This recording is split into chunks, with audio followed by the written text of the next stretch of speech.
The soft glow in the nursery wasn't just from the dimmable, star-shaped lights Victor had installed. It came from Aurelia Grant, radiant at 9 months pregnant, humming a lullaby to the precious bump nestled under her cashmere sweater. He watched her from the doorway, his heart a painful knot of adoration and deceit. He'd promised her forever, a life as perfect and serene as this room they had built together. But forever was a fragile thing, and it was about to shatter into a million irreparable pieces because a few miles away, another woman was looking at a different kind of picture, an ultrasound, and she was on her way over. The last rays of the Pacific sun bled through the floor-to-ceiling windows of their Palisades home, casting long, dramatic shadows across the Italian marble. It was the golden hour, Aurelia Grant's favorite time of day. It was when the world outside seemed to pause, holding its breath before sinking into the cool embrace of evening. She sat on the plush, cream-colored sofa, a hand resting protectively on the taut swell of her belly, where their daughter, soon to be named Nola, was performing a gentle ballet. Every flutter, every kick, was a miracle that still brought a gasp of wonder to her lips. Victor found her there, a silhouette against the fiery sky.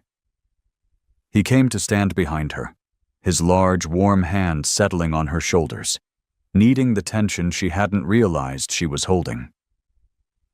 "You look beautiful," he murmured, his voice a low rumble that vibrated through her. He pressed a kiss to her temple, his lips lingering. The scent of him, subtle, expensive cologne mixed with the clean, unique scent that was just Victor, was her anchor. "She's active tonight," Aurelia said, her voice soft with contentment. She tilted her head back to look at him, her love for him reflected in the warm depths of her hazel eyes. At 42, Victor Wolfe was a man sculpted by ambition. He had built his tech empire from nothing, a fact that clung to him like a second skin, an aura of power and unshakable confidence. But with her, he was different. He was tender, attentive, the man who remembered she preferred peonies to roses and who had learned to make her favorite lemon risotto from a difficult Italian recipe. "She's just getting ready for her grand entrance," he said, his smile not quite reaching the intense blue of his eyes. He moved to sit beside her, taking her hand in his. His thumb traced idle circles on her skin. "Everything is ready. Her room is perfect. The best doctors are on standby. Everything is under control." It was his mantra.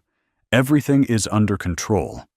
It was what had made him a millionaire 10 times over, and it was what, she believed, made their life so secure. But tonight, the words felt different. They carried a brittle edge, a frantic undertone she couldn't quite place. She saw him glance at his phone, lying face down on the polished oak coffee table. A nervous tick, a subtle clenching in his jaw. "Is everything okay at work, darling?" she asked gently. "You seem distracted." He blinked, his focus snapping back to her. "What? No, everything's fine. Just a merger detail I'm trying to iron out. Nothing for you to worry about." He squeezed her hand, a gesture meant to reassure, but it was a fraction too tight. "You should be resting." Doctor's orders. Later that evening, he drew her a bath, filling the cavernous tub with lavender-scented oils that filled the steam-filled room with a calming aroma. He helped her in, his touch careful, reverent. As she soaked, he busied himself in their walk-in closet, ostensibly choosing his suit for the next day. She could hear the faint, muffled tones of his voice. A phone call. His voice was low, urgent, stripped of the gentle cadence he used with her. She heard clipped phrases, words like unacceptable and handle it. When he returned, the mask of serenity was perfectly in place once more. He helped her from the tub, wrapping her in a ridiculously soft towel, and led her to their bed. He was the perfect husband, attentive to her every need. Yet a tiny, insidious seed of doubt had been planted. It was a feeling she couldn't articulate, a subtle shift in the atmosphere, like the drop in pressure before a storm. He insisted they visit the nursery one last time before bed. The room was a masterpiece of understated luxury. A hand-painted mural of a moonlit forest on one wall, a crib carved from pale Scandinavian wood, and a mobile of delicate, hand-blown glass birds. Victor had overseen every detail. He pulled her into his arms in the center of the room, his chin resting on top of her head as they stood in the soft, ethereal glow of the star-shaped lights. He held her tightly, as if trying to physically weld them together. "I promised you a perfect life, Leah," he whispered into her hair, his voice thick with an emotion she mistook for overwhelming love. "I promise, I'll never let anything hurt you or our little girl. Forever. You and me." Aurelia closed her eyes, breathing in the scent of him, of their shared life, of the future she believed was written in the stars. She clung to his words, to the solid feel of him, pushing away the dissonant note that had sounded in her heart. In the quiet of the nursery, surrounded by the tangible proof of their love and the promise of their child, it was easy to believe in forever. It was easy to believe that nothing could ever touch them. She was wrong. Forever was already a lie. The baby shower was an elegant affair, a testament to Aurelia Grant's impeccable taste and Victor's limitless budget. Their sprawling backyard, with its infinity pool bleeding into the azure horizon of the Pacific, had been transformed into a sophisticated garden party. White linens, cascades of peonies and hydrangeas, and the gentle melody of a string quartet filled the air.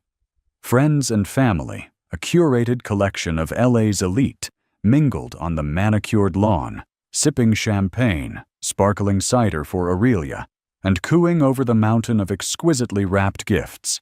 Aurelia, draped in a flowing ivory dress that celebrated her pregnancy, felt like the serene center of this perfect universe. She moved through the crowd with a practiced grace, accepting compliments and well wishes, her smile genuine. Victor was her shadow, his hand always at the small of her back, a proprietary gesture that was both comforting and, for a reason she couldn't name, slightly suffocating. He played the part of the doting father-to-be to perfection, his laughter booming, his charm effortless. "You've truly outdone yourself, Leah," her mother, Margaret, said, her eyes sweeping across the scene with approval. "It's all just breathtaking." "Victor handles the grand gestures," Aurelia replied, leaning into his side. "I just pick the flowers." Victor beamed. "Only the best for my girls." He kissed Aurelia's cheek, a public display for their audience. But as he pulled away, his eyes darted towards the house, a flicker of that same anxiety from the night before. The afternoon wore on in a pleasant, sun-drenched haze. The gifts were opened. Tiny designer shoes, a ridiculously expensive stroller, a first-edition set of classic children's books. It was a portrait of a charmed life, a life insulated from the harsh realities of the world. The illusion was flawless. And then the doorbell rang. It was a sound that shouldn't have been jarring, but it sliced through the gentle hum of the party with the precision of a scalpel. A few heads turned. Victor's entire body went rigid. He muttered something about checking with the caterers and started towards the house, his movements stiff and unnatural. A moment later, a figure appeared in the grand archway that led from the house to the garden. It was a woman Aurelia didn't recognize. She was tall, impeccably dressed in a sharp, dark pantsuit that was entirely out of place amidst the soft pastels of the party. She was beautiful, but it was a hard, polished beauty, all sharp angles and intense focus. Her dark hair was pulled back in a severe ponytail, and her eyes, dark and intelligent, scanned the crowd until they landed on Victor, who had frozen mid-stride. The string quartet faltered, a violin hitting a sour note. A ripple of confusion went through the guests. Aurelia felt a cold dread begin to creep up her spine. chilling the warmth of the afternoon sun. Who was this woman? And why did the sight of her drain all the color from her husband's face? The woman walked towards them, her heels clicking ominously on the flagstone patio. She moved with a sense of purpose that was unnerving. She ignored the curious stares, her gaze locked on Victor. "Delilah," Victor said, his voice strained, barely a whisper. "What are you doing here?" "I think you know." The woman, Delilah, replied. Her voice was low and steady, but it carried an undercurrent of steel. She stopped a few feet from him, creating an invisible triangle of tension between them and Aurelia. "We need to talk. Privately." The party had fallen silent. The only sound was the distant hush of the ocean. Everyone was watching. Aurelia felt 100 pairs of eyes on her, their curiosity shifting to pity. Her cheeks burned with a humiliation she didn't yet understand. Victor, recovering his composure, forced a tight smile. "This isn't the time or the place. This is a private party." "And I have a private matter to discuss," Delilah countered, her gaze unwavering. She finally looked at Aurelia, a fleeting expression that was a complex mixture of pity and triumph. "It concerns all three of us." Aurelia's heart hammered against her ribs. She placed a hand on her belly, a primal protective gesture. This was not a business associate. This was not a lost guest. This was something else. This was the storm. "Victor," Aurelia said, her voice surprisingly steady despite the tremor in her hands. "Perhaps you should hear what she has to say." He looked at her, his eyes pleading. "Don't do this, not here." But it was too late. The porcelain perfection of their day had a hairline crack, and it was spreading fast. "My office," Victor said curtly to Delilah, gesturing towards the house. He turned to Aurelia, his face a mask of strained reassurance. "Leah, I am so sorry about this. It's a misunderstanding. A disgruntled employee. I'll handle it and be right back." He was lying. The lie was as plain as the terror in his eyes. He led Delilah into the house, leaving Aurelia standing alone in the center of her perfect party, the wreckage of it already beginning to settle around her. The string quartet, after an awkward pause, began to play again. But the melody was thin and mournful, a dirge for a life that had, in the space of a single heartbeat, ceased to exist. Victor's home office was his sanctuary, a fortress of solitude and control. Lined with dark mahogany bookshelves and furnished with stark, modern leather chairs, it was the one room in the house that bore none of Aurelia Grant's warm touches. It smelled of old books and power. Today, it felt like a cage. He shut the heavy door behind Delilah, the solid click sealing them in, shutting the rest of the world out. The muffled, cheerful sounds of the party seemed a universe away. He rounded on her, his voice a furious whisper. "Are you insane? Coming to my home, today of all days?" Delilah Keene did not flinch. She stood in the center of the room, her posture radiating an icy calm that infuriated him. She took in the details of the office, the awards on the shelves, the framed photo of him and Aurelia on the desk, smiling on a yacht in Santorini. Her expression was unreadable. "I tried your way, Victor," she said, her voice devoid of the warmth it had held when they were in bed together. "I called. I texted. You told me to be patient. You told me you would handle it. I'm done being handled." "Handling it doesn't involve you ambushing my pregnant wife at her baby shower," he shot back, running a hand through his perfectly styled hair, messing it for the first time all day. "I told you I'd take care of you. I'll set up a fund, buy you an apartment, anything. Name your price, Delilah." It was the wrong thing to say. A flicker of something, hurt maybe, or just pure rage, crossed her face before being replaced by that unnerving composure. "My price?" she repeated, a bitter, humorless smile touching her lips. "You still think this is a transaction, don't you? Just another deal to be closed? Another problem to be solved with a wire transfer?" She took a step closer, and for the first time, he noticed the slight swell of her abdomen beneath the sharp tailoring of her blazer. It was almost imperceptible. But it was there. A gut punch of reality. "This is not a negotiation," she said, her voice dropping lower. "This is a fact, a biological fact, one that you helped create." Victor sank into the chair behind his desk, the strength suddenly leaving his legs. He felt the walls of his carefully constructed world begin to close in. "What do you want from me?" he asked, the words tasting like ash. Instead of answering, she opened her designer handbag and pulled out a small, folded piece of paper. She placed it on the polished surface of his desk and slid it towards him. It was a photograph, printed on cheap, flimsy paper. He stared at it, his mind refusing to process what he was seeing. It was an ultrasound, a grainy black and white image of a tiny, developing life, a small, perfect spine, the unmistakable shape of a head, a fluttering heartbeat captured in a frozen moment. "I'm 16 weeks along, Victor," Delilah said softly. The quietness of her voice was more chilling than any shout. "That's 4 months. You can do the math." He could. Their mistake, their lapse in judgment, as he had framed it in his own mind, had not been a single night. It had been a feverish, 3-month affair, born of late nights at the office and a mutual, intoxicating hunger for success. He had ended it the day Aurelia told him their last round of IVF had finally, miraculously, worked.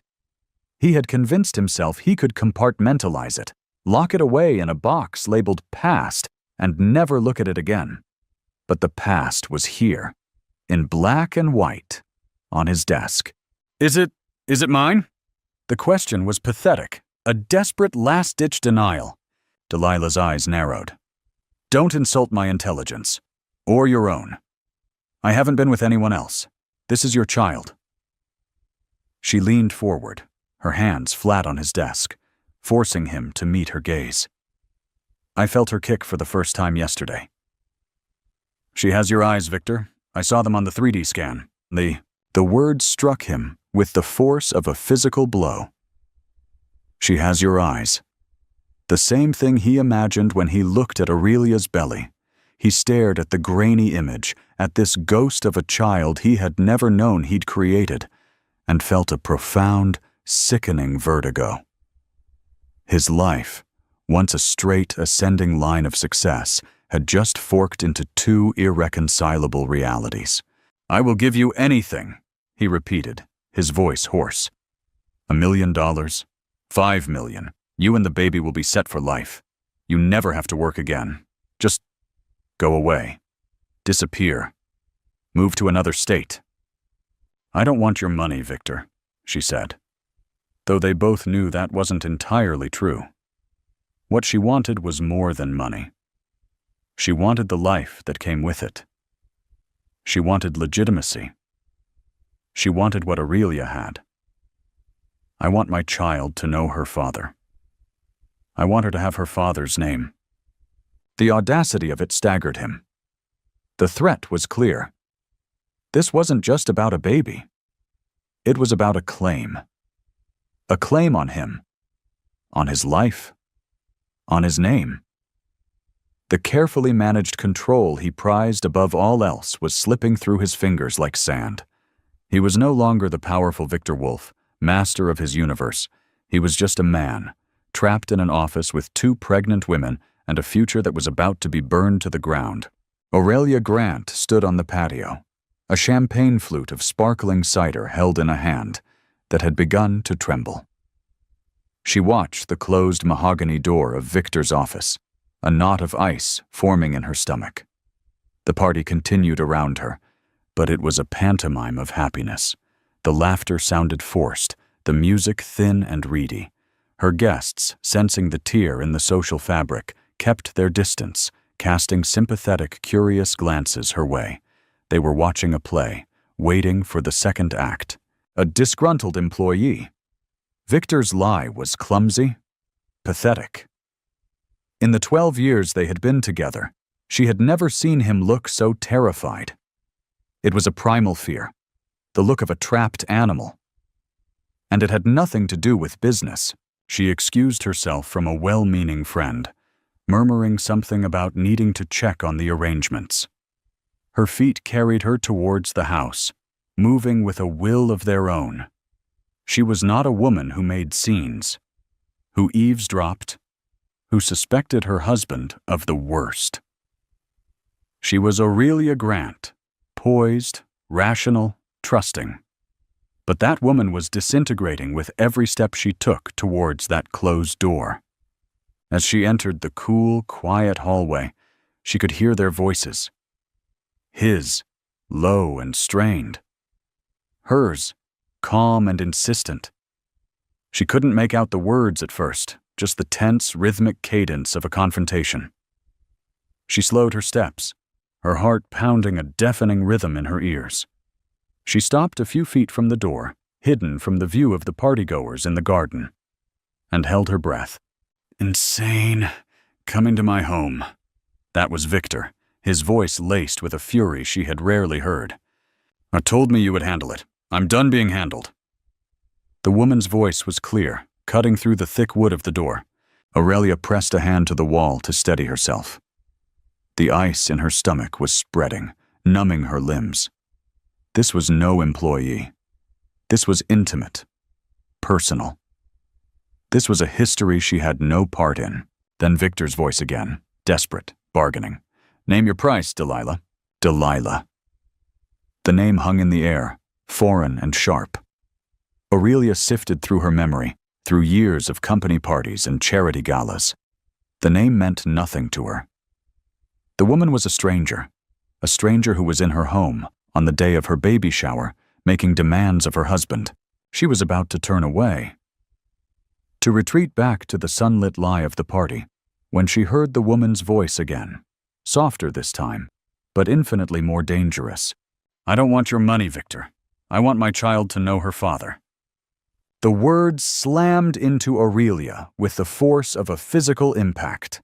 My child? Two simple words. They rearranged the world. They took the beautiful, ordered puzzle of her life and scattered the pieces into a meaningless, chaotic jumble. She felt the air leave her lungs in a silent gasp. Her hand flew to her own belly, to the life within her, as if to shield her from the poison that had just seeped under the door. Her mind raced, trying to make sense of the impossible. My child. It couldn't be. It was a mistake, a misunderstanding. Victor, her Victor, who had held her through every failed IVF cycle, who had cried with her, who had celebrated with unrestrained joy when they finally saw that tiny, fluttering heartbeat on the screen. It was not possible, and yet, it was the only thing that made sense. The distraction, the anxiety, the furtive phone calls, the terror in his eyes when Delilah had appeared. It was the key that unlocked the last few weeks of his strange behavior.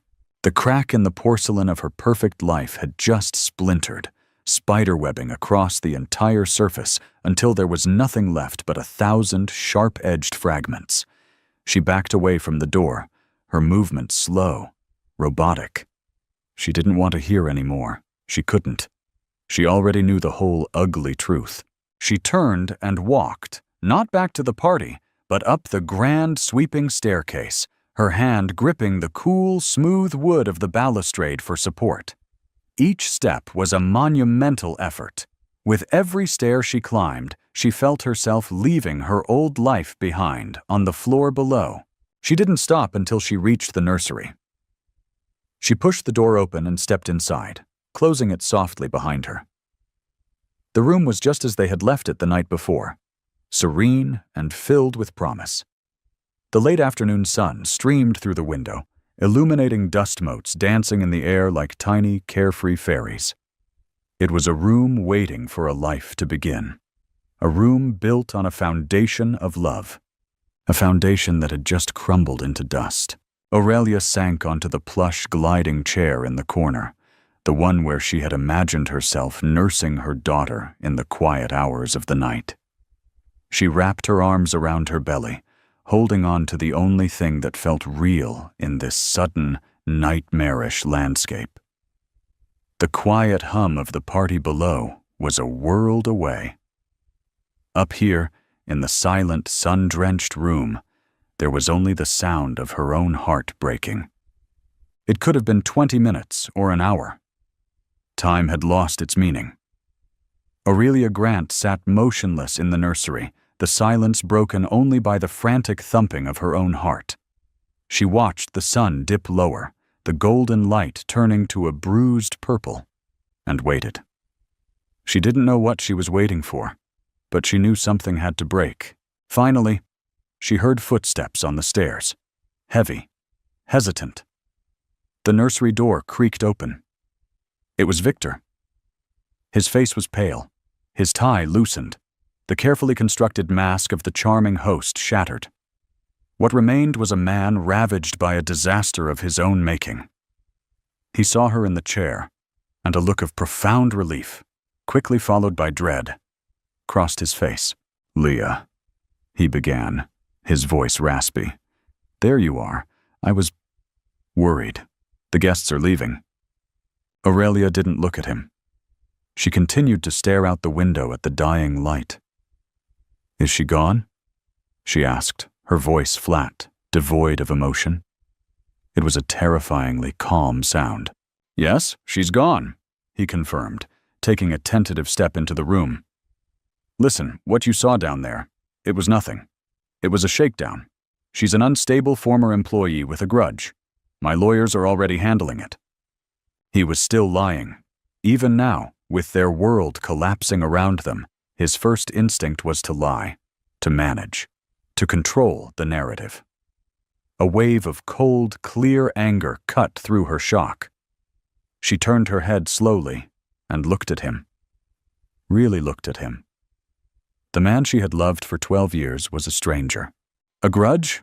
she repeated, her voice dangerously quiet. An interesting choice of words. "What exactly is her grudge, Victor? Did you pass her over for a promotion?" "Something like that," he said quickly, seizing the lifeline she'd thrown him. "It's complicated, a messy HR situation." "I see." Aurelia's gaze was unwavering. She was a curator by training. She knew how to look at something, to see the truth beneath the surface, to spot a fake. And he was the fakest thing she had ever seen. "And this HR situation? Does it involve a child?" The color drained completely from his face. He flinched as if she had physically struck him. The lie died on his lips, leaving a gaping silence in its wake. He opened his mouth, then closed it again. There was nothing to say. He was caught. How did you hear that?" he stammered, his composure finally cracking. "You have a beautiful home, Victor," she said, her voice like ice. "But the doors aren't soundproof." She watched him crumble, the bravado, the power, the control, all of it dissolving until he was just a guilty man, exposed and pathetic. "Aurelia, I can explain," he pleaded, moving towards her. "It was a mistake, a stupid, meaningless mistake." "Stop!" she commanded, and the single word had more force than a shout. He froze. "Don't you dare come near me, and don't you dare call this a mistake. A mistake is taking the wrong freeway exit. A mistake is spilling wine on a rug. What did you do, Victor?" He finally broke. He sank to his knees on the soft, cloud-patterned rug, the powerful tech mogul reduced to a supplicant. "I had an affair," he whispered, the confession torn from him. "It was last year. It meant nothing. It was over before I even knew. Before we knew about Nola. I swear it, Leah. It meant nothing." "It meant nothing?" she echoed, a wild, hysterical laugh bubbling in her throat. "It meant nothing. Victor, there is another woman, a woman I've never seen before, who felt entitled enough to walk into our home, into my baby shower, because she is carrying your child. I would say that means something." Tears were streaming down his face now. "I will fix this," he vowed, his voice thick with desperation. "I'll give her money. She'll sign an NDA. She will disappear from our lives, I promise. We can get past this. It can be you, me, and Nola, just like we planned." He still didn't get it. He thought this was a problem that could be managed, a threat that could be neutralized. He didn't understand that the core of their world, the trust that had been its bedrock, had been pulverized. He hadn't just broken a promise. He had revealed that their entire life, the one she had poured her heart and soul into, was a lie. "There is no us anymore," Aurelia said, the words feeling like shards of glass in her mouth. She stood up, her body aching with a weariness that went bone deep. She looked down at him. This man she had loved. This man she had built a future with, and felt a vast, empty chasm opening between them. "You didn't just have an affair, Victor. You brought a war to my door, and you expected me not to notice the sound of the guns." She walked out of the nursery, leaving him kneeling amidst the pristine, untouched symbols of a future he had just destroyed. She closed the door on the perfect little room and on the man who had promised her forever. The hours that followed were a surreal, disjointed nightmare. The house, once a beacon of warmth and life, became a cold, silent mausoleum. The catering staff cleared away the remnants of the party with hushed, averted eyes. The string quartet packed their instruments and slipped away into the twilight. Left behind were the ghosts of celebration, half-empty glasses, plates of uneaten cake, and the oppressive weight of unspoken truths. Aurelia Grant locked herself in their master bedroom, the one place that had always felt like a sanctuary. Now, it felt tainted. Every object, the photograph on her nightstand of them laughing in Italy, the cashmere throw he'd bought her for her birthday, the very scent of the sheets, was a painful reminder of the lie she had been living. She lay on the bed, fully clothed, staring at the ceiling, her body rigid with shock. Her mind, however, was a maelstrom. She replayed every moment of the last few months, re-examining them through the lens of this new, horrifying reality. Every late night at the office, every unexplained business trip, every time he'd seemed distant or distracted, it all clicked into place, forming a sickening mosaic of deceit. He had been living a double life. While she was injecting herself with hormones, praying for a child, he had been sleeping with another woman.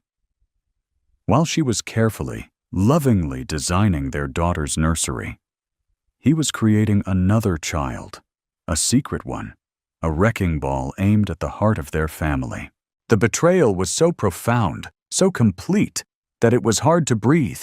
It wasn't just the infidelity, it was the calculated deception. He had looked her in the eye, day after day, and lied. He had held her, kissed her, whispered promises of forever, all while harboring a secret that had the power to annihilate her. Downstairs, Victor paced his office like a caged tiger. The initial shock had given way to a toxic cocktail of guilt, rage, and pure, unadulterated panic. His first call wasn't to a marriage counselor or a trusted friend. It was to his lawyer, a ruthless corporate litigator named Gabriel Pierce. "She has an ultrasound, Gabriel," Victor said, his voice tight, pacing the length of the room. "She claims the child is mine. She showed up at my house. My wife knows." Gabriel, ever the pragmatist, was silent for a moment. "How certain are we that the child is yours, Victor?" "She says she's certain. The timeline—" "It fits," he admitted, the words tasting like poison. "Okay, first, a DNA test, immediately. We don't make a single move until we have confirmation. Second, I'll draft an NDA and a settlement offer that will make her eyes water. We offer her a lump sum, monthly support, and a gag order so tight she won't be able to tell her own mother the kid's name. We bury this." Victor listened, nodding. This was familiar territory. A problem.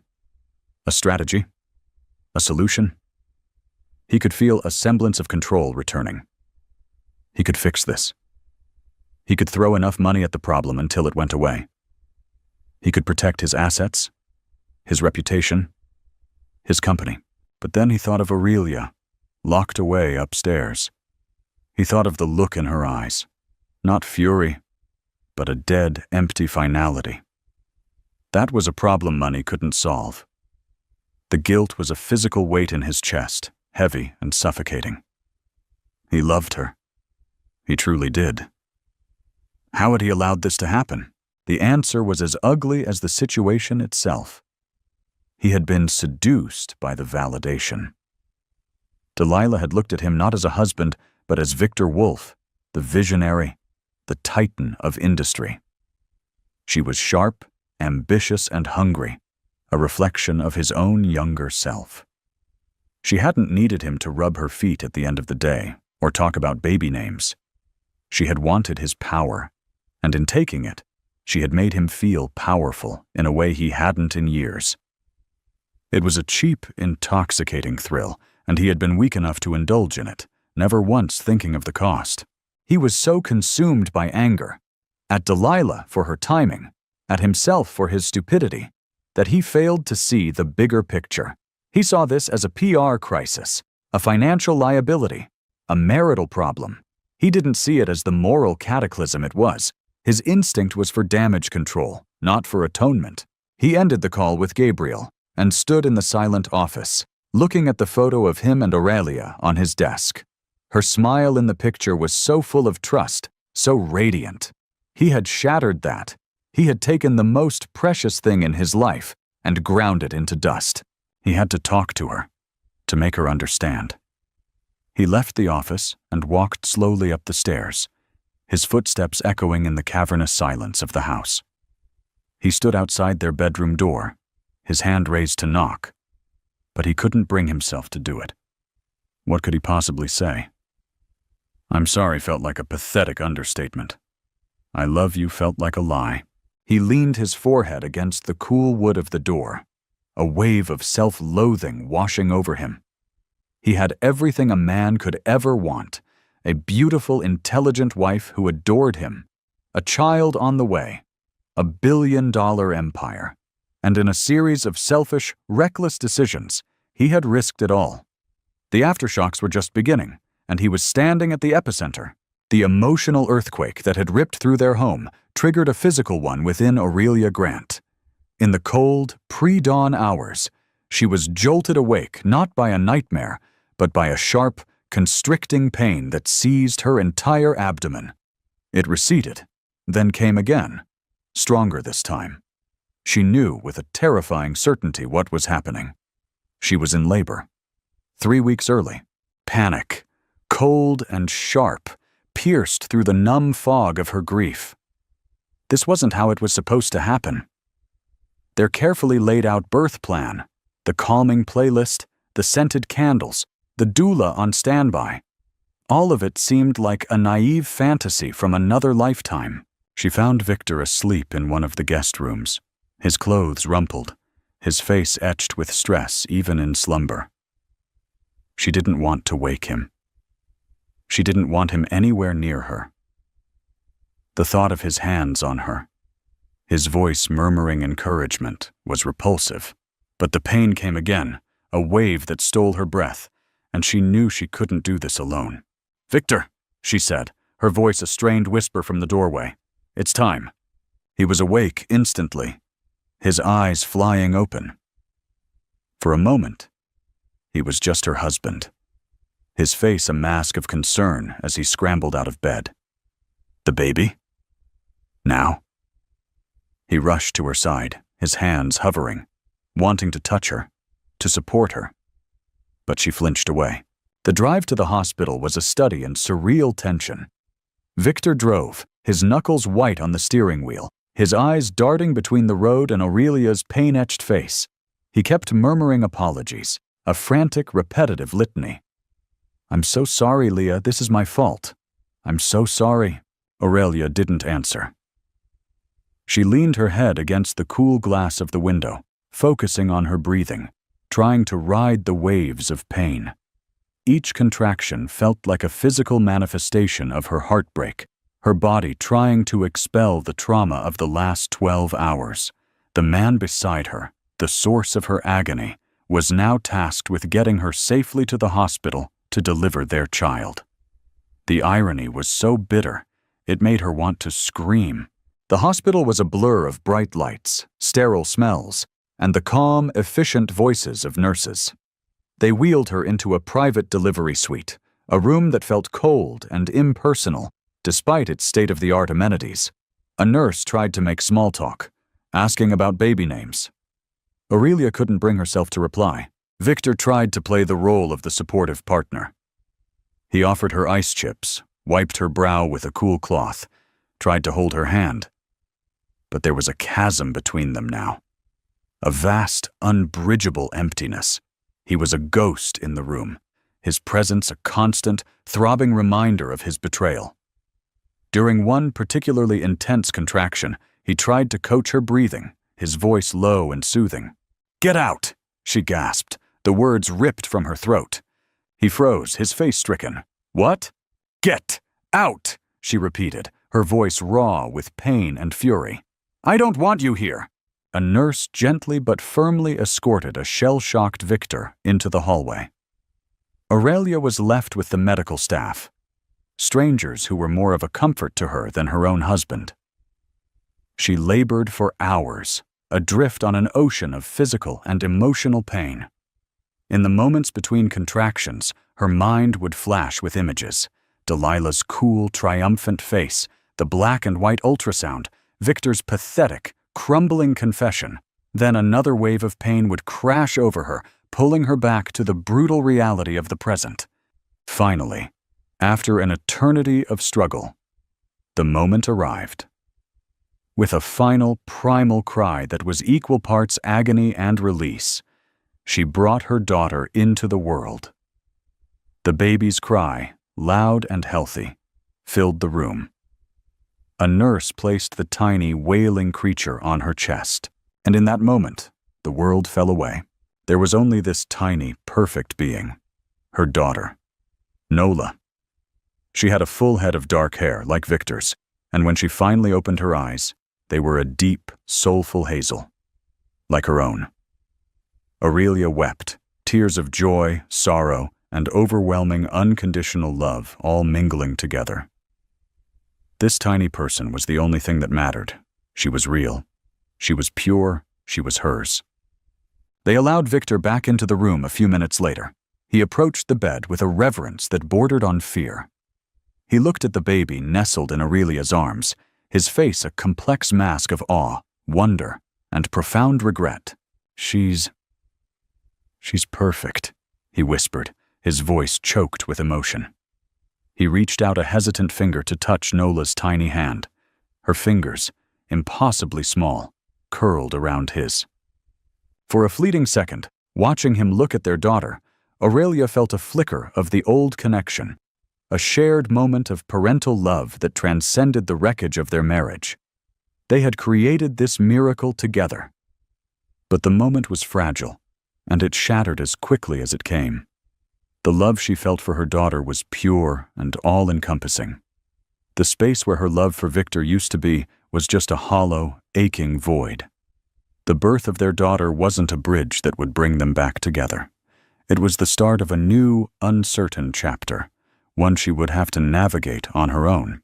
Aurelia Grant spent the next 2 days in the protective cocoon of the hospital, focusing solely on the tiny, demanding life in her arms. She learned the rhythms of her daughter, the sleepy, milk-drunk sighs, the surprisingly powerful grip of her tiny fingers, the piercing cry that signaled hunger or discomfort. For brief, blissful stretches, she could almost forget the world outside, the man in the chair across the room, the ruins of her marriage. Nola was her entire universe. Victor remained a constant, quiet presence. He slept on the uncomfortable pull-out couch, fielded calls from concerned family and friends with vague platitudes, and looked at his daughter with a heartbreaking mix of love and shame. He was trying, desperately, to hold on to the wreckage of his family. But he was a man adrift. He and Aurelia spoke only when necessary, their conversations limited to the practicalities of baby care. The silence between them was vast and heavy, filled with everything that had been broken. On the 3rd day, As Aurelia was nursing Nola in the quiet of the morning, her phone, which she had mostly ignored, buzzed insistently on the bedside table. It was a text from her sister, Rowan. "Don't look at the news, any of it. I'm on my way." A cold dread, by now a familiar sensation, washed over her. Her hand trembled as she reached for the phone. What now? What fresh hell could possibly await? Her fingers, acting against her own better judgment, tapped open a web browser. She didn't have to search. The story was everywhere. It was the headline from a notorious LA gossip blog known for its ruthless takedowns of the rich and famous. Tech tycoon Victor Wolf's baby mama drama, jilted mistress and newborn love child, left in the cold as wife gives birth. The blood drained from her face. Below the headline was a paparazzi photo of Delilah, looking somber and vulnerable, leaving a high-end baby boutique. The article was a masterpiece of calculated spin. It painted Delilah Keene not as a homewrecker, but as a tragic, sympathetic figure. A brilliant young lawyer who had fallen for her powerful, charismatic boss, who had promised her the world, only to abandon her when she became pregnant. It included quotes from an anonymous source, clearly Delilah herself, detailing Victor's frantic attempts to buy her silence, framing him as a cold, manipulative monster, trying to hide his second family. The ultimate blow was a scanned image of a birth certificate, a baby boy named Victor Wolf Jr., born 2 days ago. Father, Victor Wolf. Mother, Delilah Keene. Aurelia felt the room spin. Another baby, a son. Born at the same time as her own daughter, the sheer theatrical cruelty of it was breathtaking. This wasn't just an affair. It was a parallel life he had created. Victor, seeing the look on her face, rushed to her side. "Aurelia, what is it?" He saw the phone screen and his face went ashen. "Oh God, no." The betrayal was no longer a private agony contained within the walls of their home. It was public, a global spectacle. Her deepest, most personal pain was now fodder for gossip columns and internet trolls. Her humiliation was complete. She was no longer just a wronged wife. She was a public object of pity, a character in a sordid tabloid drama. The timing was no accident. Delilah had waited, allowed the birth of Nola to be Victor's moment of focus, and then she had struck, hijacking the narrative with devastating precision. She had been denied a place in his life, so she had carved one out for herself in the public eye, ensuring she could never be ignored or erased. The power imbalance had shifted dramatically. Victor was no longer the one in control. His phone began to ring, a frantic, incessant buzzing. It was Gabriel, his lawyer, then his publicist, then the chairman of his company's board. The story was a PR nightmare. But it was more than that. It was a character assassination.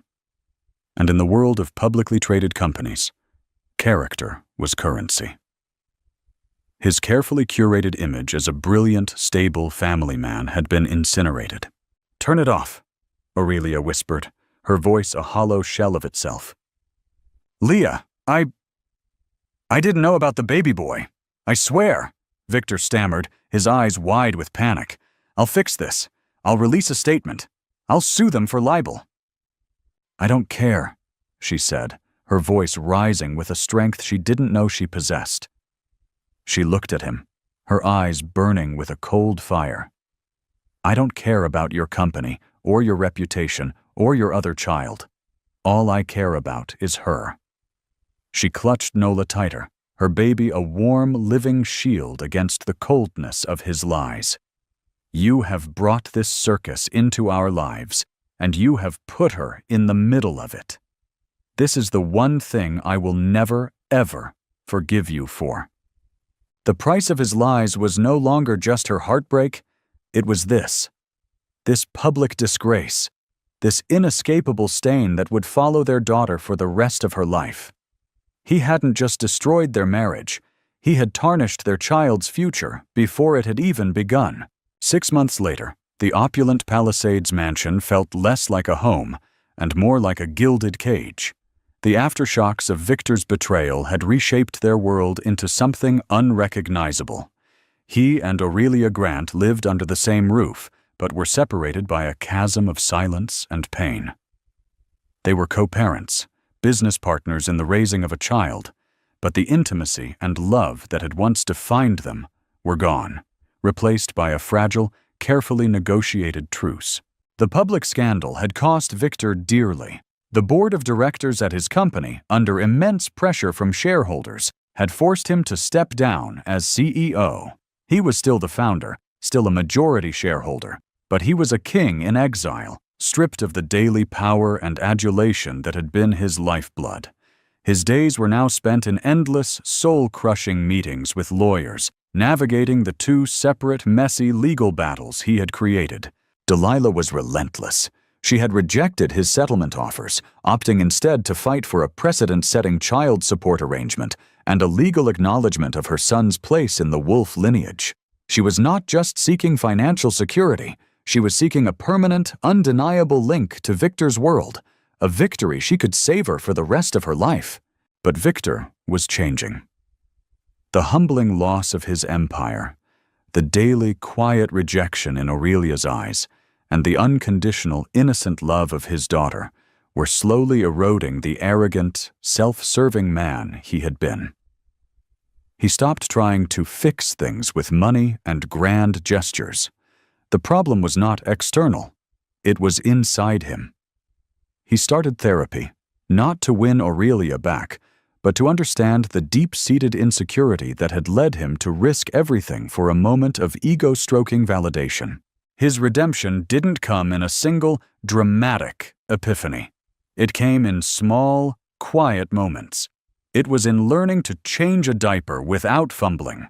It was in patiently walking the floors with a colicky Nola at 3 a.m. so Aurelia could get a few precious hours of sleep. It was in showing up, consistently, with no expectation of praise or forgiveness. He started talking to Nola, whispering to her about his own impoverished childhood, about the fear of not being enough that had driven him his entire life. He was confessing to his daughter in a way he could never confess to his wife. Aurelia, for her part, was finding her own path forward. After the initial storm of public humiliation had passed, she had found a surprising resilience within herself. She poured all her love and energy into Nola, creating a safe, peaceful bubble for her in the midst of the chaos. She also began to rediscover the woman she had been before she was Mrs. Victor Wolf. She started visiting art galleries again, her curator's eye reawakening. She began sketching, something she hadn't done in years. She was slowly, painstakingly rebuilding her identity on her own terms. She watched Victor's transformation with a detached, cautious curiosity. She saw the effort. She saw the genuine remorse that had replaced his initial panic. But the trust was gone, and she didn't know if it could ever be rebuilt. Forgiveness felt like a distant, impossible mountain. One quiet Saturday afternoon, she found him in the nursery, sitting in the glider, with Nola asleep on his chest. He was just watching her breathe, his face softened by a look of pure, unadulterated love. He didn't hear Aurelia enter. "She has your determination," he said softly, without looking up. "When she wants something, she doesn't give up." Aurelia leaned against the doorframe. "She gets that from both of her parents." He finally looked at her, and his eyes were clear, free of the frantic pleading she had grown so used to. They were just sad and honest. "I know sorry will never be enough, Leah," he said, his voice low. "I broke our world, and I have to live with that. But I want you to know, seeing you with her, seeing how strong you are, how incredible a mother you are, it's the one good thing in my life right now. I don't deserve either of you." It was the first time he had spoken about his own failings without it being part of a plea for reconciliation. It was a simple, unvarnished statement of fact. Aurelia walked over and looked down at her sleeping daughter. She saw the dark hair, the tiny, perfect features. She was a product of love. but also of deceit. Her life would always be complicated. But she was here. And she was a miracle. Aurelia reached out and gently brushed a stray hair from Nola's forehead. Her fingers brushed against Victor's. For a moment, neither of them moved. It wasn't forgiveness. It wasn't a reunion. But it was a crack of light in the darkness. A tiny, fragile moment of shared humanity, of two people bound together forever by the child they had created, finding a new, more honest way to stand together in the ruins. The future was uncertain, a path they would have to build one painful, hesitant step at a time. But for the first time, it felt real. The story of Victor, Aurelia Grant, and Delilah is a raw reminder that secrets are a poison that corrodes even the most gilded lives. It's a journey through the wreckage of betrayal to the difficult, uncertain path of redemption. What do you think? Can a love shattered so completely ever be truly mended? Or is a new beginning, built on the hard-won truth, the only way forward? Let us know your thoughts in the comments below. If their story moved you, please hit the like button, share it with someone who loves a powerful drama, and subscribe for more stories that explore the complex and often heartbreaking depths of the human heart.